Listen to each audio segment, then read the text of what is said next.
Assalamualaikum warahmatullahi wabarakatuh. Alhamdulillahi rabbil alamin. Wassalatu wassalamu ala asyrafil anbiya'i wal mursalin. Sayyidina wa maulana Muhammadin wa ala alihi wa sahbihi ajma'in, amma ba'du. Marilah kita memanjatkan puji syukur kehadirat Allah Subhanahu wa taala pada sore hari ini. Selesai kita melaksanakan ibadah salat asar berjamaah.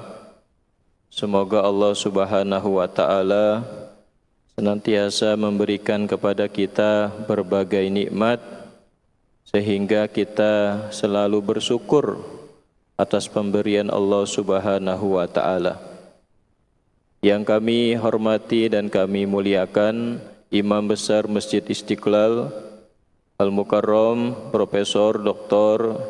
Kiai Haji Nasaruddin Umar MA beserta para pimpinan Badan Pengelola Masjid Istiqlal, imam muadzin serta jamaah salat asar. Semoga Allah Subhanahu wa taala senantiasa mencurahkan berbagai nikmat kepada kita semua. Amin ya rabbal alamin. Bismillahirrahmanirrahim. Qala sayyul muallifu rahimahullahu taala. Bismillahirrahmanirrahim. Wa qad sammayna hadha at-ta'lif kitabud da'wah, kitabud da'wah at-tammah wa tadhkiratil 'ammah wa rattabnahu ala muqaddimatin wa dhikri samaniyata asnafin wa khatimatin. Fa ammal muqaddimatu fanadhkuru fiha syarhat da'wati ilallahi wa ila dinihi wa sabilih. Bapak Ibu jamaah Hawamis yang dimuliakan Allah, pada sore hari ini kita akan membahas tentang kajian kitab, nama kitabnya Ad-Da'watut Tammah wa Tadhkiratul 'Ammah. Kitab karangan Al-Habib Abdullah bin Alawi Al-Haddad. Kami artikan wa qad sammayna hadha at-ta'lif kitabud da'watit tammah wa tadhkiratil 'ammah. Dan sungguh kami telah menamai karya tulis ini kitab ad-da'watut tammah wa tadhkiratil 'ammah, ajakan yang sempurna dan peringatan yang menyeluruh. Jadi ada dua di sini. Pertama dakwah, yang kedua tazkirah. Yang pertama dakwah, yang kedua tazkirah. Kalau dakwah itu mengajak fisiknya, Pak. Dakwah itu mengajak fisik. Kayak panggilan azan, tanda waktu masuk sholat. Ketika mendengarkan azan kita berbondong-bondong, kita segera melaksanakan ibadah sholat. Begitu juga dengan seruan dakwah, ketika satu golongan atau sekelompok mereka melakukan kemaksiatan, lalu dai atau tokoh agama memberikan nasihat, lalu kelompok tersebut kembali kepada jalan Allah Subhanahu wa taala. Jadi dakwah ini adalah panggilan fisiknya. Dakwah itu mengajak. Mengajaknya seperti apa? Mengajaknya yaitu dengan cara bil hikmah, dengan cara hikmah, dengan cara bijaksana. Jadi pengertian bijaksana di sini, saya kasih contoh Pak. Ini air, kalau gelas ditaruh di tengah sini, aman Pak ya, aman. Tapi kalau saya taruh di pinggir, aman Pak? Aman nggak ya? Jadi yang di tengah ini aman. Karena seseorang yang senantiasa selalu dekat kepada Allah Subhanahu wa taala itu di tempat yang aman. Beda sama yang di pojok sana tuh. Bahaya. Itu kan nggak jatuh Pak, nggak jatuh, aman. Tetapi ada kesempatan jatuhnya. Apa dia kesenggol, apa dia nanti tertabrak atau yang lainnya, pasti jatuh dia dan pecah. Kalau di tengah dia aman.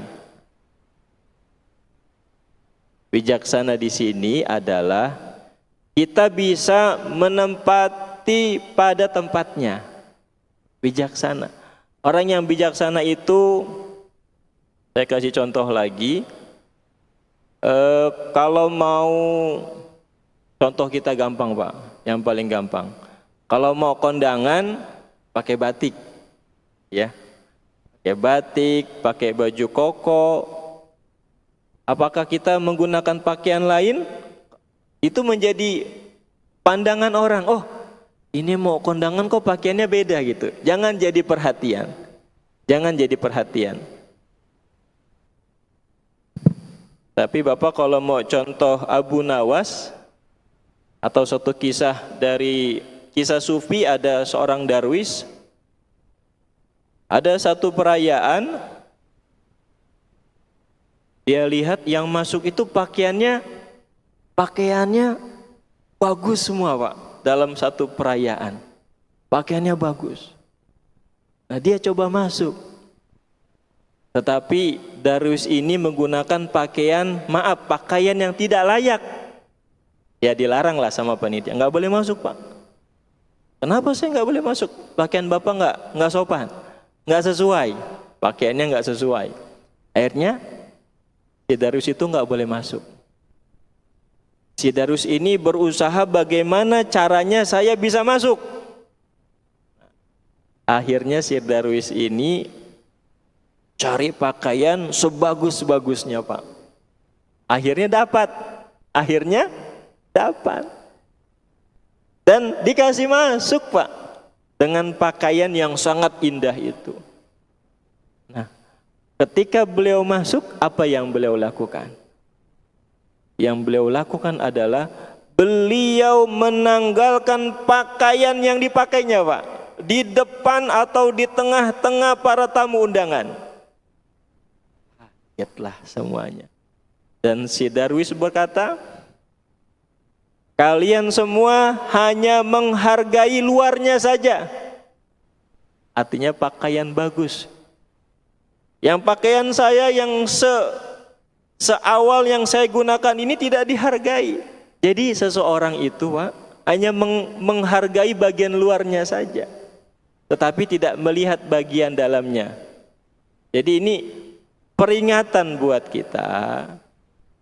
Janganlah kita memandang seseorang dengan hartanya, dengan kedudukannya, dengan parasnya, dengan keindahan yang dia miliki.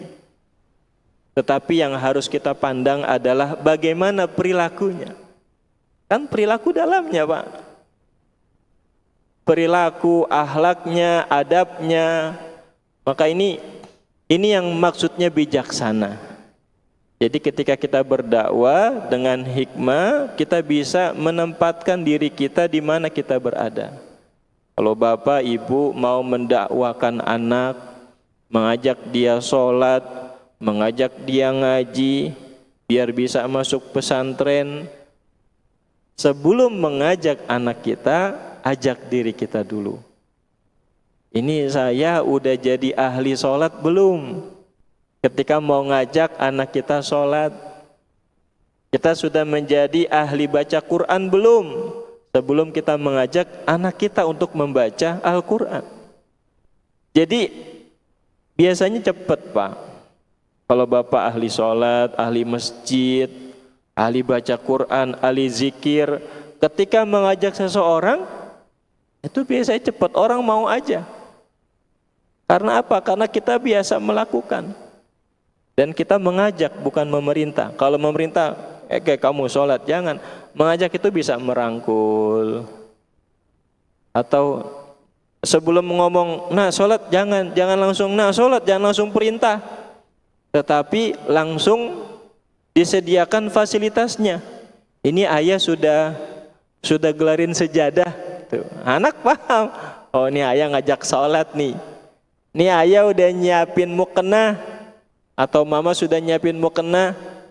Oh paham anak. Oh mama saya nyuruh sholat nih. Jadi apa? Jadi dengan hikmah itu adalah pola dakwah agar yang kita lakukan itu lebih mengena pada jiwa orang tersebut. Jadi ada satu kisah Pak. Ini yang menceritakan adalah Kiai Haji Ali Mustafa Yakub, Allah yarham. Beliau satu kisah datang ke pelosok daerah, ada pesantren Pak. Ada pesantren Pak. Pak Kiai Ali tanya sama anjengan yang ada di sana. Ditanya, Pak Kiai, sama-sama Kiai. Jadi kalau sama-sama Kiai ya panggilnya Kiai. Ternyata Kiai yang tinggal di kampung tersebut belum melaksanakan haji Pak. Belum melaksanakan haji. Pak Kiai tanya, kenapa Pak Kiai belum haji? Pak Kiai kampung itu bilang, setiap saya berkeinginan mau melaksanakan haji, ada keperluan masyarakat datang ke saya. Nih Pak Kiai mau haji nih, tiba-tiba masyarakat datang. Pak Kiai kenapa? Ada satu tempat di dekat pesantren kita ini, ada jembatannya roboh Pak Kiai. Masya Allah. Oh kayaknya kagak jadi haji, dibuat bikin jembatan. Ada satu kisah lagi, ada salah satu seorang santri butuh biaya buat pengobatan orang tuanya, enggak jadi lagi.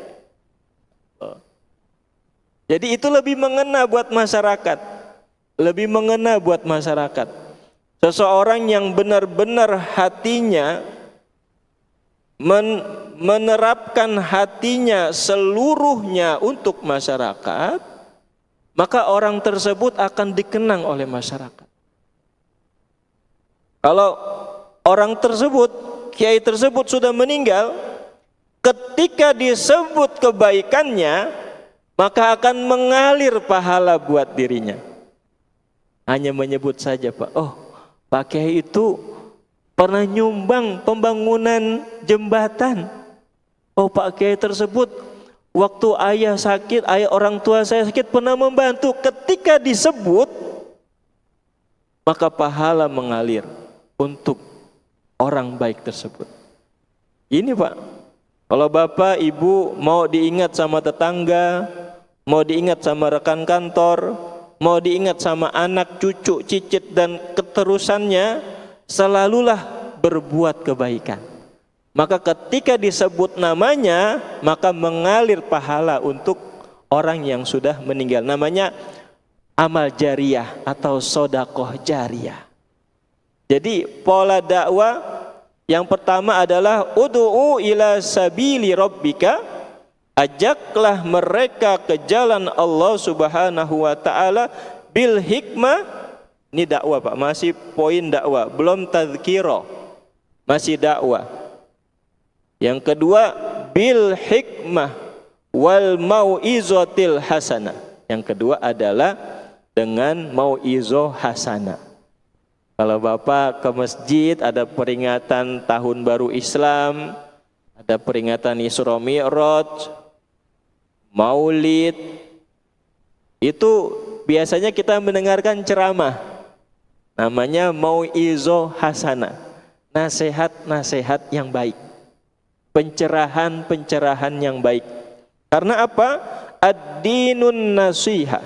Karena agama itu adalah nasihat. Jadi kalau kita beragama, kita mendengarkan nasihat, lalu masuk kepada batin atau hati kita, dan kita merubah perilaku kita, maka pada saat itu kita disebut orang yang beragama. Agama itu satu kata ketika dipenggal, dia memiliki arti yang berbeda-beda. Agama. Tidak, gama, goyah. Jadi ketika disatukan, orang yang tidak goyah, orang yang enggak gampang goyang, orang yang enggak ragu-ragu, orang yang beragama itu karena apa? Ada cantolannya. Bapak kalau jemurin pakaian ya Bu, itu kan ada cantolannya tuh. Mau angin kenceng kayak gimana juga, selama masih ada cantolan, itu pakaian gak jatuh kalau dijepit. Begitu juga dengan orang-orang yang beragama, terutama orang-orang yang beragama, berkeyakinan kepada Allah Subhanahu wa Ta'ala. Sebesar apapun ujian yang Allah berikan kepada kita, kita masih nyantel, masih ada Allah. Allah masih memberikan jalan kepada kita. Banyak hutang, nanti dikasih jalan buat bayar hutang. Nggak punya anak, nanti Allah berikan anak kepada orang-orang yang memohon agar bisa diberikan anak. Kisah siapa? Kisah Nabi Zakaria, kisah Nabi Ibrahim, kisah keluarga Imran. Itu kan nggak punya anak, tapi berdoa mohon diberikan keturunan yang soleh dan soleh. Allah berikan. Walaupun sang istri mandul, sang suami sudah tua, tapi Allah berikan. Karena apa? Niatnya agar diberikan keturunan yang soleh dan soleha, agar bisa meneruskan dakwah. Kalau kita agar bisa meneruskan nama kita, agar bisa mewariskan kebaikan-kebaikan orang tuanya. Bapak nih, ibu nggak punya anak, ketika sudah meninggal putus, selesai. Yang poin ketiga kagak ada. Waladun soleh yad'ulah, nggak ada di sini. Maka kalau Allah belum berikan anak, terus berdoa, Robbi habli minas solihin, Robbi habli minas solihin. Lah kalau anaknya banyak, ya dididik. Anak saya banyak Pak Ustaz, ada 12. Nah bagus. Itu investasi akhiratnya banyak banget. Asal dididik agama, dididik agama, dididik umum, biar dunia dapat, akhirat dapat. Jadi yang kedua yaitu mau'izoh hasanah, masih terkait dengan dakwah. Yang ketiga jadal, wajadilhum, jadal, diskusi, tukar pikiran Pak. Atau debat. Ya kalau mahasiswa, kalau Bapak memiliki anak mahasiswa atau dia sekolah tingkat menengah atas, itu biasa di sekolah. Namanya berdebat. Mungkin kalau di rumah contohnya begini Pak. Ini anak mau masuk perguruan tinggi, jurusannya teknik kimia. Terusnya bapaknya mau jurusannya ekonomi. Enggak, gimana nih nyambungnya nih? Nah, nyambungnya gini, ditanya, kenapa nak kamu mau ngambil jurusan teknik kimia? Tanya dulu. Oh gini ya, adek kan dulu waktu SMA atau Alia jurusannya IPA. Walaupun sekarang udah dihapus, tapi pelajaran fisika kimia masih tetap ada. Itu adek senang sekali ya gitu. Oh, ya kenapa? Ada alasannya. Kenapa anak kita memilih teknik kimia? Terusnya sang ayah pengen anaknya jurusan ekonomi. Karena apa? Karena ingin meneruskan perusahaan keluarga. Nah, nggak nyambung nih. Gimana caranya? Oh, itu kan berdiskusi terus kan? Yang terbaik dari kedua itu adalah musyawarah. Ambil yang terbaik. Kalau ayahnya baik, anaknya baik, ambil yang terbaik. Saya kasih contoh, Pak. Ini ada air 2 nih, Pak. Sama-sama air. Sama-sama putih. Kalau ini kan ngupasnya lama, Pak, dikupas dulu, dibuka satu-satu baru diminum. Kalau ini kan langsung dibuka, langsung diminum. Ini prosesnya lebih panjang, ini lebih cepat. Pilihnya mana? Pilih yang ini. Artinya segala permasalahan itu pasti bisa diputuskan. Jalan tengahnya adalah musyawarah. Kalau memang anak bersikeras, ya orang tua mengalah. Jadi musyawarah itu kalau tidak ditemukan titik temunya, ya mengalah, ya bersabar. Ketika anaknya sudah ngambil teknik kimia, ayahnya ngalah, nggak apa-apa deh nak, kamu nggak ngambil ekonomi. Tapi orang tuanya terus mendoakan agar anak itu bisa meneruskan perusahaan keluarga, walaupun jurusannya teknik kimia. Insya Allah dari doa orang tuanya nanti anak akan cenderung bisa nanti selesai S1 teknik kimia, nanti dia kuliah S1 lagi ekonomi, bisa nanti kuliah lagi S2-nya ekonomi, S3-nya ekonomi, bisa. Karena apa? Karena kesabaran orang tua. Jadi bapak ibu kalau diskusi sama keluarga, sama pasangan, sama anak, lalu salah satunya nggak mengalah, ya kita sabar, kita mundur sambil mendoakan. Dan lebih ngena, Pak, kalau kita sebagai seorang suami, istri lebih cenderung seperti ini, kita mengalah, dan biasanya pasangan kita, kenapa nih? Ayah atau ibu kok mengalah? Nanti berpikir, oh mungkin seperti ini baiknya. Jadi itu aja dilhum. Kita berdebat, jadi debat itu kan tidak berebut kata, Pak. Debat itu tidak mencari pemenang atau yang kalah. Debat itu mengeluarkan kebenaran-kebenaran yang ada pada diri kita. Kebenaran-kebenaran yang ada pada diri kita. Kita memiliki kebenaran. Karena kita dibuat dari sesuatu yang benar. Kita diajarkan dari hal-hal yang benar. Kita mengamalkan dari hal-hal yang benar, maka banyak kebenaran dari diri kita. Jadi dakwah itu ada 3, dengan hikmah, dengan mau'izah hasanah, dengan jidal atau jadal, atau diskusi, atau debat, atau tukar pikiran. Bukan tukar pikiran, ini maksudnya bapak sama anak atau sama saudara, sama orang tua kan sering bertukar pikiran. Cerita, ini biar komunikasi kita baik ya Pak. Cerita, orang tua lagi cerita. Oh gitu ya. Kalau komunikasi yang baik itu harus terjalin komunikasi 2 arah. Sang ayah mencerita, anak mendengar. Ketika sang ayah sudah berhenti, tanya lagi. Biar sang ayah mau cerita terus. Terus gimana ya? Seakan-akan penasaran. Itu pasti seneng. Orang tua diajak ngobrol, tukar pikiran sampai berjam-jam, bakal seneng. Karena anaknya mau dengerin. Balesan Pak. Waktu kecil, Bapak kan pernah kecil. Ketika, ini ada satu kisah Pak. Ada 2 orang, anak sama ayah. Ayahnya yang sudah tua, anaknya masih muda. Main HP, main apalah, main yang lain lah, atau lagi bengong. Terus ayahnya ngelihat burung.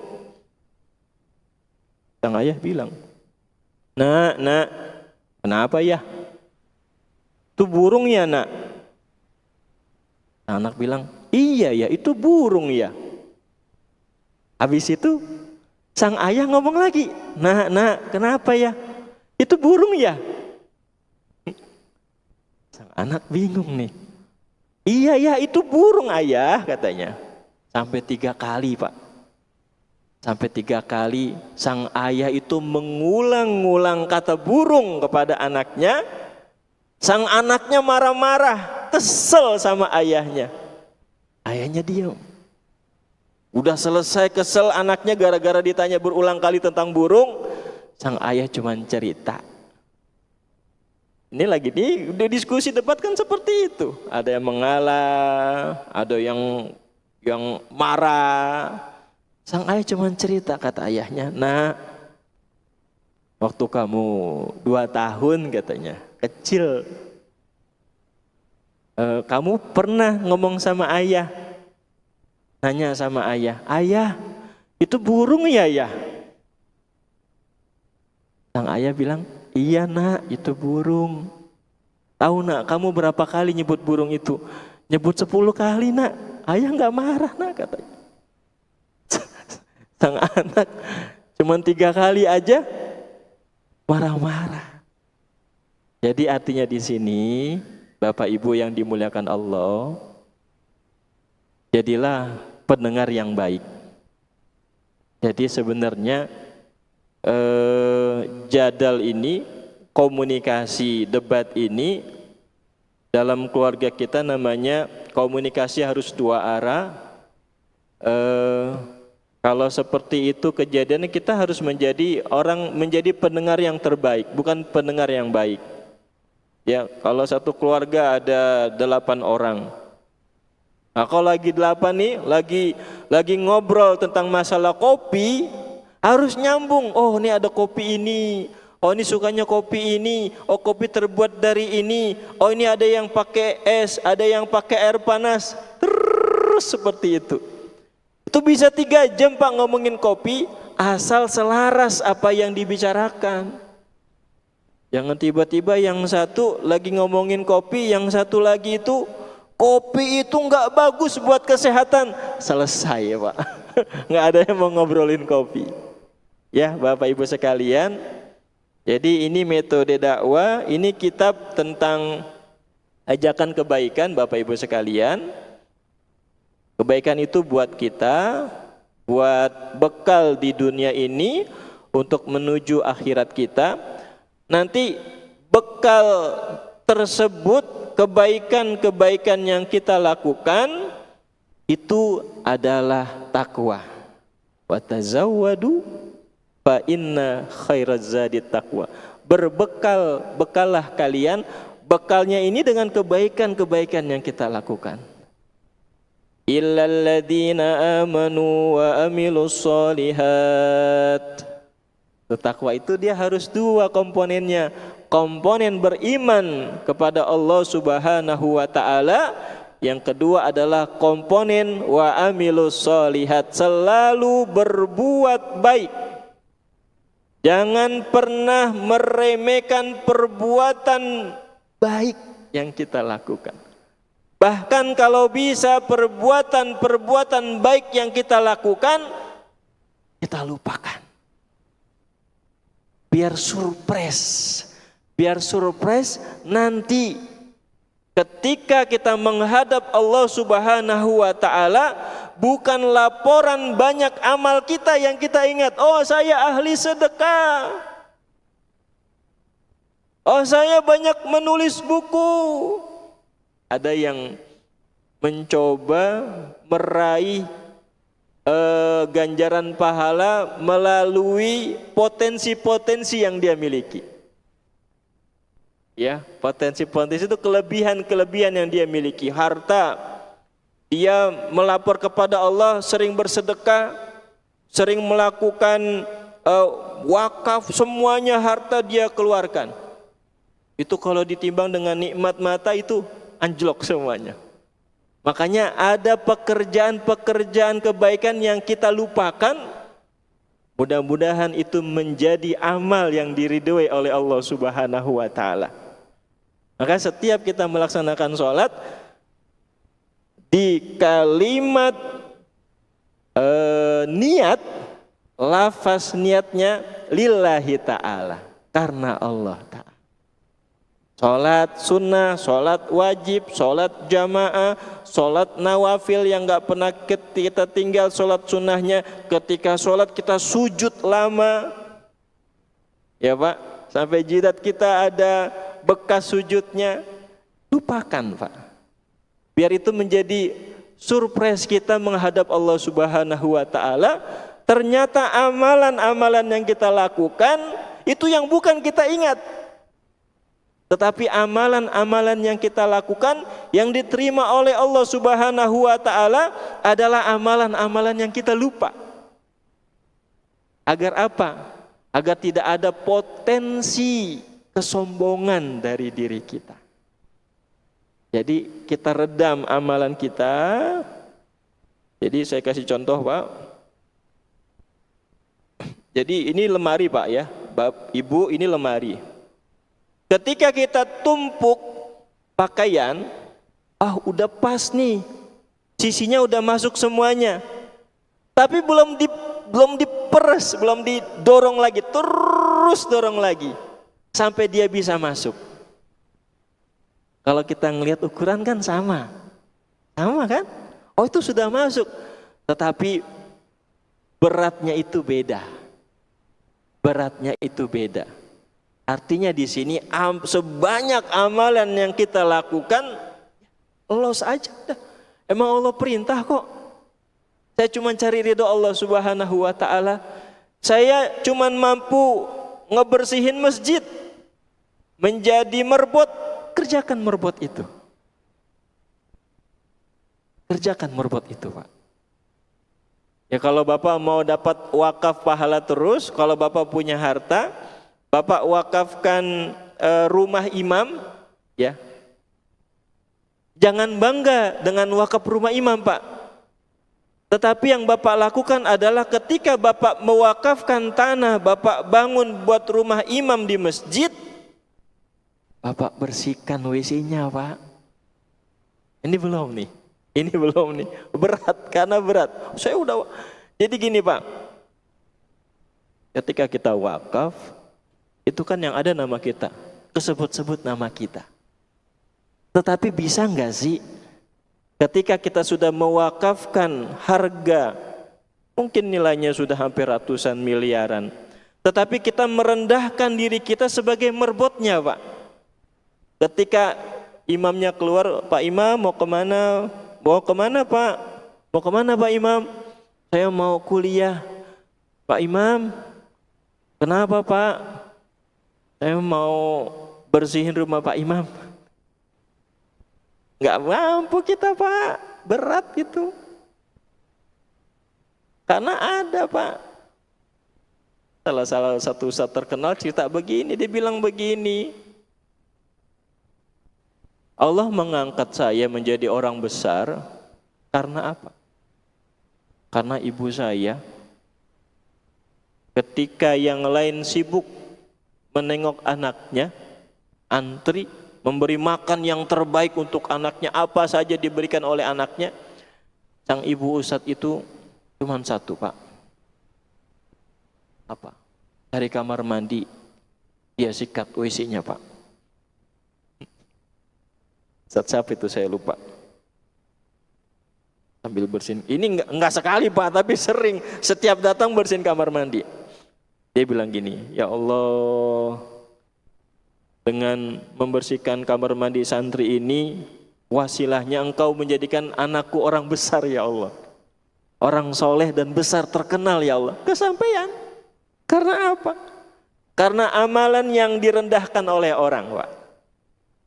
Coba Bapak gitu udah jadi direktur gitu Pak, mohon maaf ya Pak, Ibu udah jadi orang besar gitu, mau nggak sih bersihin WC? Itu kan kerjaan pembantu. Itu pikiran kita Pak. Agar apa? Agar kita merendahkan diri kita. Kita ini nggak perlu diangkat. Kalau diangkat sama orang ada waktunya jatuh Pak. Tapi ketika kita diangkat oleh Allah, mau semua manusia jatuhin kita nggak bakal mampu. Salah satu guru saya, Kiai Haji Lutfi Fatullah, cerita Ketika beliau kuliah di Syria, ya belum jadi orang besar pada saat ini, sudah almarhum. Beliau cerita gini Pak, memang ini pekerjaan ulama-ulama besar. Jadi ketika dia, ada satu kisah sufi Pak, ini ulama besar nih Pak, banyak muridnya ribuan, mendengarkan tausiahnya, mendengarkan nasihatnya. Selesai ceramah, sang imam tersebut, Imam A'zam tersebut mendatangi kamar mandi, bersihin WC Pak.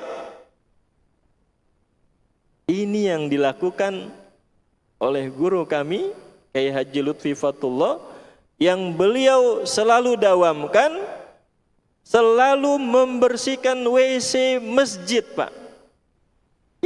Bapak pernah bersihin WC nggak Pak? Ya, sikatin. Saya masih Pak. Itu lubang WC-nya dibersihin. Agar apa?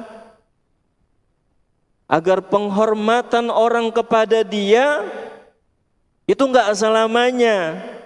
Ketika dia bersihin WC, derajat saya ini merebut. Gak ada kesempatan dia bangga. Mungkin buat kita semua ini Pak, termasuk saya. Termasuk Bapak yang pengen punya anak jadi orang besar, jangan pernah malu. Bukan WC aja Pak, nyapu. Bapak itu kan pakai mobilnya bagus banget, kok nyapuin halaman pesantren? Biarin aja. Karena wasilahnya itu Pak, wasilahnya. Jangan datengin anak ke pesantren, udah disiapin, mau apa aja nanti aku mau makanan yang paling enak mah. Yang nengokin anaknya pondok ya, nggak ada tuh orang tuanya datang langsung cari WC atau sesuatu yang kotor dia sapu. Agar apa? Ya seperti itu. Ini nasihat buat saya dan bapak-bapak, ibu-ibu sekalian. Mungkin kita bisa besar seperti ini, mungkin orang tua kita merendahkan dirinya. Agar apa? Untuk kesuksesan kita. Maka kita ulangi lagi. Karena memang ada kisahnya, ada ulama besar itu Pak. Semuanya banyak muridnya dan dicium tangan, selesai itu dia bersihin WC masjid Pak. Nggak ada yang mengira Pak, dia itu adalah ulama besar. Ada juga satu kisah ini di Indonesia, di masjid, bukan At-Ta'awun Pak, itu ada satu masjid besar. Ditanya pemiliknya siapa ini masjid ini? Ternyata pemiliknya itu merebut masjid Pak. Dia melayani jamaah. Terusnya kamar mandi mungkin dibantu sama merebut yang lain, tapi dia bersihin WC, bersihin. Ditanya, Bapak yang bangun masjid? Iya Pak. Kok Bapak seperti ini Pak? Bapak nggak kasih pekerjaan sama merebut? Ini pengabdian saya katanya. Jadi Bapak Ibu ketika bangun masjid jangan senang, diperhatikan bahan-bahan yang ada di masjid. Kalau bisa jadi tukang cat masjid, walaupun punya uang tetap juga ngecatnya tuh. Agar apa? Pertama, derajat kita sama yang lain Pak. Derajat kita sama, nggak ada bedanya, sama kita semua ini. Udah ngecat selesai, terusnya harus ngepel, bareng-bareng ngepel Pak. Tuh. Jangan dianggap remeh ini Pak. Ini yang kita rapikan, ini rumah Allah. Rumah Allah yang kita bersihkan, yang kita bangun. Jadi walaupun sudah ada merbotnya, turunlah.